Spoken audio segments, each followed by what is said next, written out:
আব্দুল্লাহ বিন মুবারক রাহমাতুল্লাহ আলাইহি টাকা পয়সা গুছাইয়া হজে যাওয়ার জন্য প্রস্তুতি নিচ্ছেন। কিছুক্ষণের মধ্যে তার ছোট্ট সন্তান কান্না করতে করতে আয়েশা বলে, আব্বু, আমি পাশের বাসার আন্টি মাংস রান্না করেছে, কিন্তু আমি আন্টির কাছে মাংস চেয়েছি, কিন্তু আমাকে মাংস একটু দেয় নাই। তখন আব্দুল্লাহ বিন মুবারক রাহমাতুল্লাহ আলাইহি পাশের বাসায় যাইয়া বলতেছে, আপনারা কি মাংস রান্না করেছেন? বলে হ্যাঁ।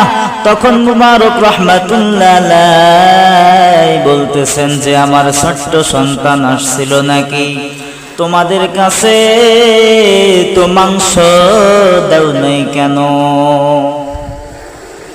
তখন পাশের বাসার লোকটা বলল, হযরত, আমার ঘরে কোনো টাকা নাই, কোনো পয়সা নাই, আর রাস্তা দিয়ে আসছিলাম তো একটা মরা গরু দেখলাম একটা মরা গরু রাস্তার উপরে পড়ে আছে।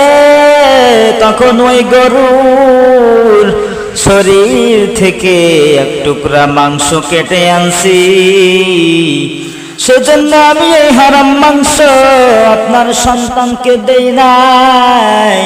তখন আব্দুল্লাহ বিন মুবারক রাহমাতুল্লাহ আলাইহি বলতেছেন,